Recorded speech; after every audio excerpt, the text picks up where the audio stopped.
ici que je prends la parole pour m'adresser au peuple sénégalais, à mes amis et à ma famille.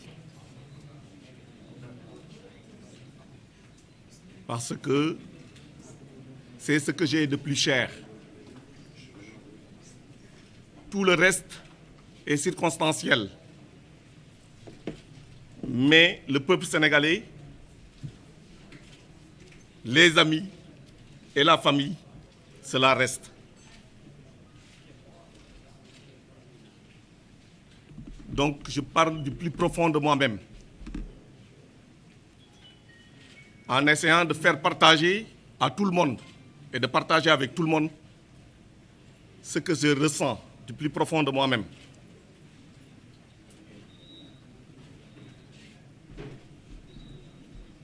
Parce que je crois, et je continue de croire, et je croirai encore que j'ai des valeurs.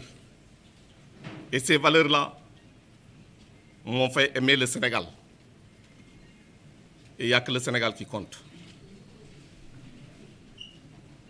Bonjour. Merci d'avoir bien voulu répondre à l'invitation du Centre des œuvres universitaires de Dakar. Suite à l'apparition du rapport d'activité 2014-2015 de l'Office national de lutte contre la corruption, OFNAC, en date du 24 mai 2016. Après lecture et analyse du rapport, je me dois de rétablir la vérité des faits. Tout d'abord, je tiens à vous informer et à vous dire que j'ai été informé en même temps que l'opinion publique par voie de presse, ce qui semble être une indécence, pour ne pas dire une incohérence. Parce qu'on a parlé de l'audit du coude dont je suis la personne morale. Et quand on parle de l'audit du coude, ce n'est pas seulement l'audit du directeur, mais c'est de l'audit de tous les services. En effet, généralement au terme des missions d'audit ou d'inspection, un rapport provisoire est envoyé à l'institution auditée pour recueillir des réponses, des observations et ou des éclairages sur les problèmes ou manquements soulevés par les auditeurs avant l'établissement du rapport définitif. Mais même si c'est un rapport d'un policier, d'un officier de police judiciaire, celui qui est enquêté, il signe en bas de page. Cela veut dire qu'il est au courant de ce qu'on lui reproche.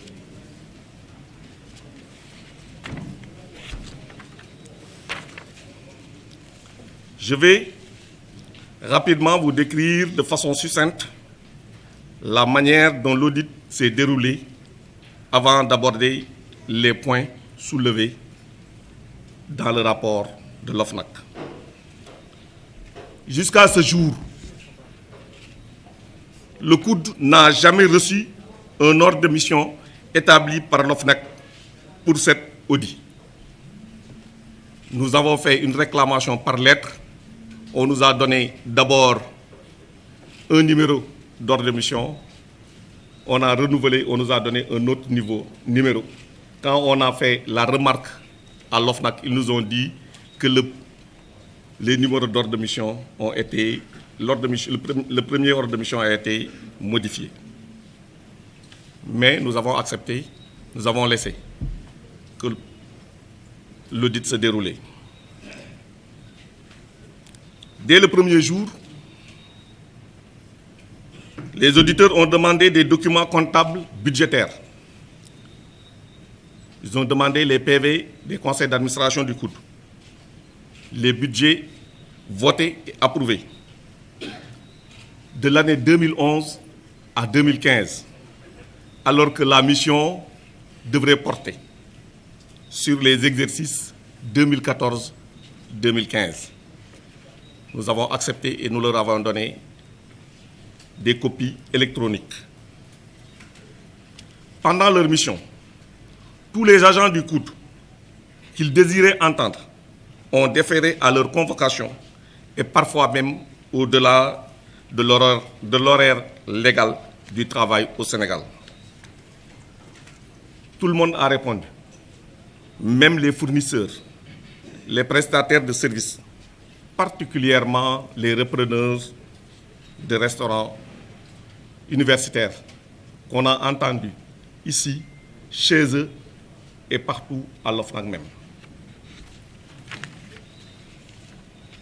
Pourtant, l'audit d'une institution devrait se faire sur le lieu, sur place, en consultant les pièces. Cependant, dans ce cadre-ci, ils nous ont demandé les pièces qu'ils ont amenées avec eux. Ils en ont réclamé à tous les services et ils en ont réclamé à l'agent comptable principal du COUD. Nous leur avons, par la suite, donné les textes portant fonctionnement et organisation du COUD. Quand nous avons vu qu'ils avaient des problèmes de compréhension des procédures et règles de fonctionnement du COUD. Ils ont en outre récupéré les états financiers du COUD de 2011 à 2014 chez l'expert comptable agréé par le COUD, en même temps qu'ils ont récupéré les budgets votés et approuvés de 2012 à 2014. Je l'ai dit tantôt, les agents d'exécution, les chefs de service, les chefs de département, l'ACP, le chef des services administratifs, le directeur et le recteur de l'université Cheikh Anta Diop, président du conseil d'administration du COUD, ont répondu à la convocation de l'OFNAC et se sont rendus au siège de l'OFNAC. Mesdames, Messieurs les journalistes, au vu de tout cela, où se trouve l'entrave au déroulement normal de la mission de l'OFNAC au COUD? Ce qu'il faut retenir, c'est que disposer de documents et en faire une bonne exploitation sont deux choses différentes.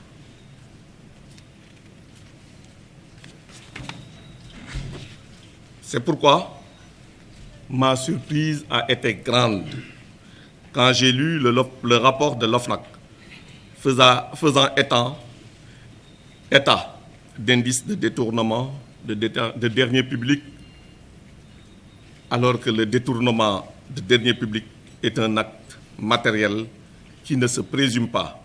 Il est établi ou ne l'est pas du tout. L'audit a démarré le 29 juillet 2015. Un rapport, à travers le rapport d'activité de l'OFNAC, vient d'être publié par voie de presse.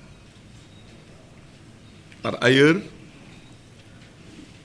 on apprend dans ce rapport que l'OFNAC annonce que la poursuite de sa mission au COUD, qui devrait aboutir à la publication du second rapport, ainsi pour ne pas assimiler cette démarche à un acharnement sur le COUD et sur son directeur, je crois qu'il y a des questions qu'il faut se poser. Le rapport établi parle, je reviendrai là-dessus, porte d'un point de vue budgétaire sur 1% du budget du COUD, alors que pendant 6 mois, ils ont fouillé, ils ont pris tous nos documents. 6 mois après, ils présentent sur 1% et ils disent les 99% qui restent vont être audités. J'attends de voir. Dans tous les cas, à ce moment-là, aujourd'hui, nous allons soulever, aborder avec vous les différents points qui sont soulevés dans le rapport de l'OFNAC. Concernant la vente de matériel réformé, je ne saurais y répondre parce que j'ai découvert cette activité avec le rapport, parce que cela s'est passé sous une autre gestion qui n'est pas la mienne.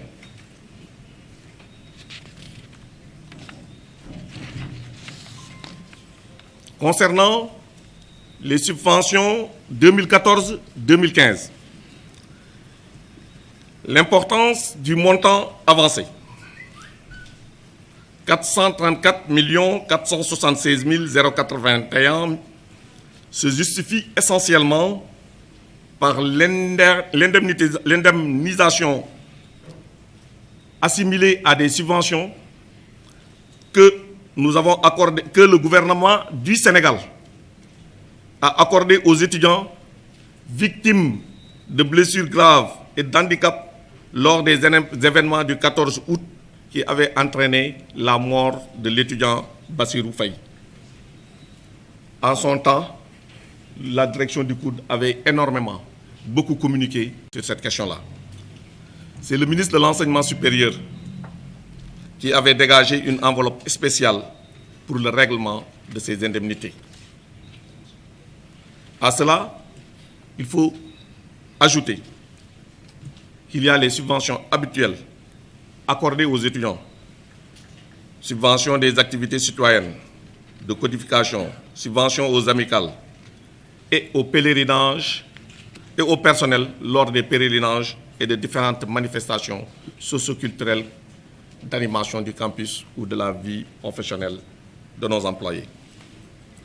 Si on enlève la subvention accordée par le gouvernement aux étudiants lors des événements tragiques, je pense que nous sommes en deçà de ce qui se faisait habituellement.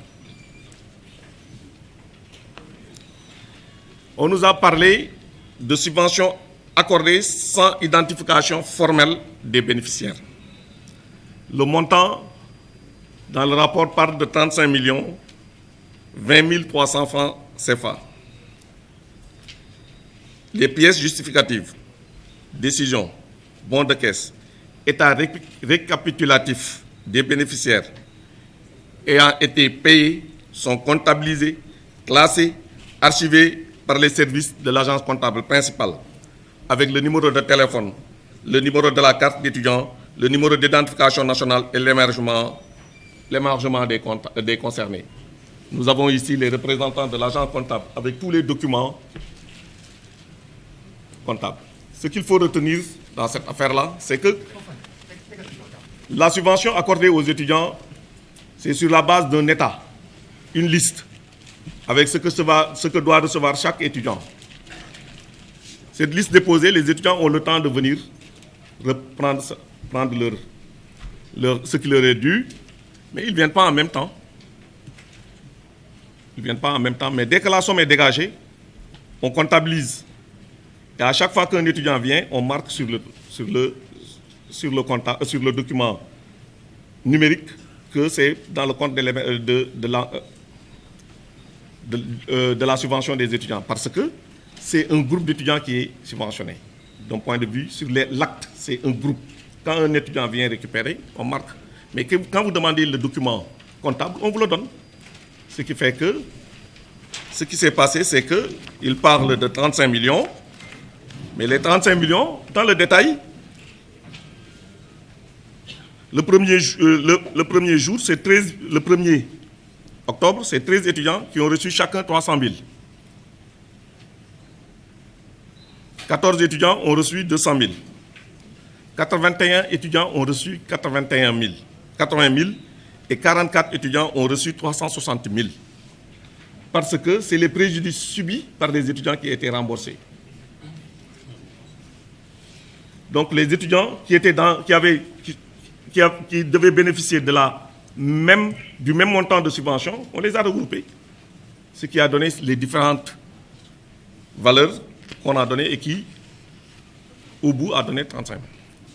Mais ce qu'il faut retenir, ça, ce n'est pas le COUD qui a subventionné, c'est le gouvernement, et le COUD a payé parce que c'est nous qui gérons les étudiants. Maintenant, en ce qui concerne la décision d'octroi de subvention d'un montant global de 89 millions pour une visite populaire dans le campus, que tout le monde se remémore. Ils disent que la décision d'octroi est prise le 13 août, alors que la cérémonie étant prévue pour le 31 juillet 2015, ce qui est inexact. Voilà ce qui s'est passé. Toutes les pièces justificatives concernant ces subventions et les décisions ont été datées du 29 juillet 2015.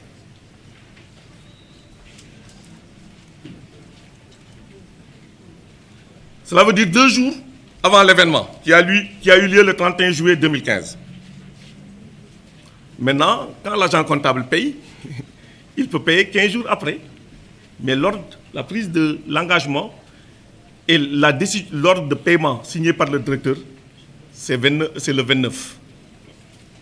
Tout le monde le sait. Quand on engage, il y a des procédures et souvent, il faut une disponibilité d'argent pour payer.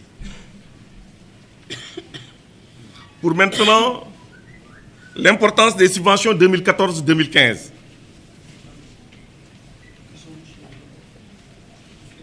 On a avancé dans le texte de l'OFNAC que nous avons subventionné le personnel du COUD, nous avons subventionné les étudiants. Ils nous ont même dit que nous avons subventionné de façon conséquente, importante, le personnel. Je précise ici, c'est que nous avons subventionné le personnel pour des billets de MEC, comme ça se fait partout. Nous avons subventionné le personnel pour aller à Touba, pour aller à Tivaouane, pour aller à Prokhan, pour aller partout dans les centres religieux. Nous avons financé, et pour aller à Popongine, à Rome, partout. À chaque fois, on a subventionné. Maintenant, ce qu'il faut retenir, c'est que, comme je disais tout à l'heure, c'est 434 millions sur 2 ans. Ça représente moins de 1% du budget du COUD, qui est un centre des œuvres sociales. Donc, qui peut faire de la subvention aux étudiants, qui fait de la subvention dans l'exercice même de notre mission, mais nous subventionnons les étudiants de plusieurs façons et à plusieurs niveaux, selon l'importance. Et cela, c'est le directeur du COUD qui est le gestionnaire, qui en a la entière responsabilité, parce que c'est ce que lui confère le texte du COUD. Nous avons parlé que le conseil d'administration devrait approuver les subventions. Oui, le conseil d'administration approuve les subventions, mais il les approuve à travers le vote du budget que lui présente le directeur du COUD. Et toutes ces subventions ont été votées. Si ce n'est pas voté, vraiment, ça ne passe pas. C'est voté, mais dès que c'est voté, c'est le COUD et c'est le directeur du COUD qui en a l'exclusive responsabilité d'apprécier la situation et de prendre les décisions qu'il faut. Il suffit simplement qu'il y ait des crédits disponibles pour cela. On nous a parlé que c'est sur 8 mois, en 2015, c'est sur 8 mois qu'on a dépensé 230 et quelques millions.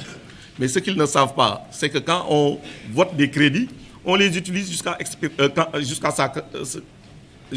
cela se termine. Dans toutes les années, ça se termine avant la fin de l'exercice pour les subventions. En 2015, ça s'est terminé avant. Et je ne vois pas quelque chose à redire dans cela. Et je dis cette importance-là, qui fait que la subvention est de moins 1%, il faut tenir compte de la subvention accordée par l'État du Sénégal pour l'indemnisation des étudiants lors des événements du 14 août 2015. Maintenant, le recrutement d'un mort.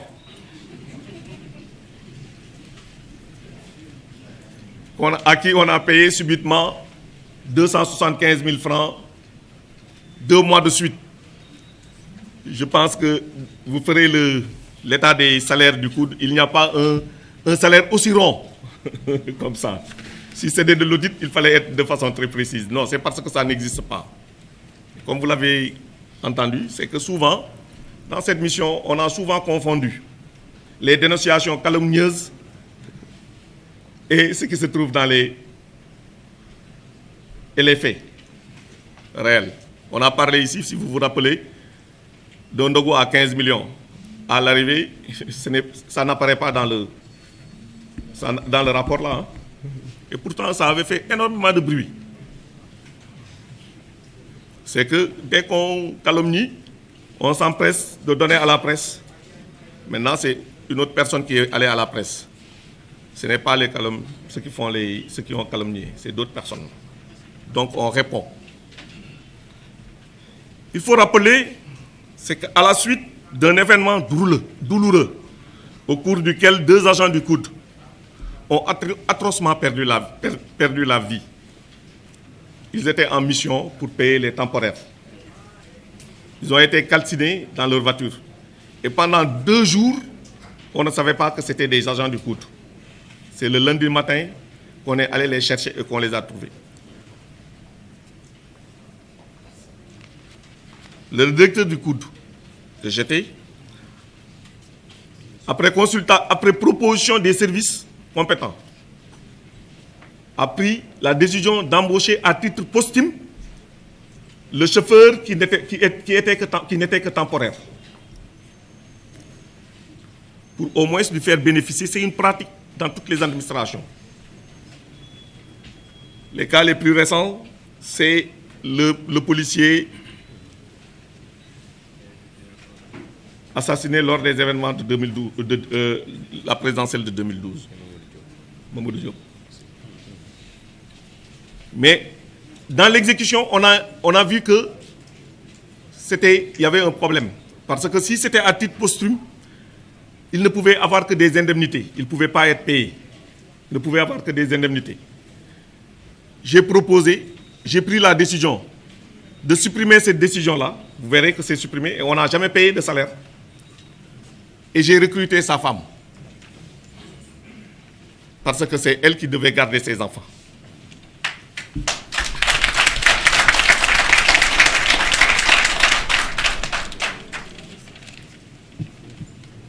Je pense que cet acte-là ne mérite pas de figurer dans un rapport d'audit. Parce que toutes les informations y afférentes ont été mises à la disposition des auditeurs. Les bordereaux d'envoi sont là, présents, vous pouvez les vérifier. On leur a donné toutes les informations là-dessus. Comme toutes les informations qui sont incriminées dans le texte, nous avons les bordereaux d'envoi que quand ils ont demandé l'information, on a remis à l'OFNAC.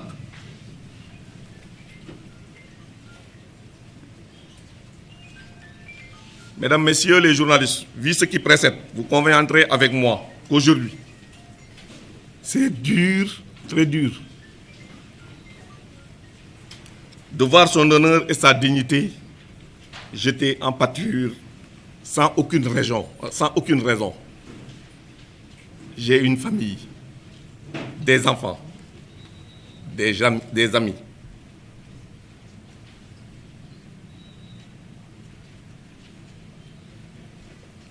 Et rien que pour eux,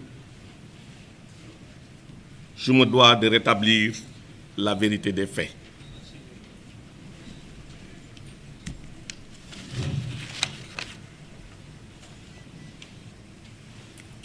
Cette situation déplorable qui ternit mon image d'une certaine façon, parce que c'est là, ça se passe. Et j'ai la conscience tranquille.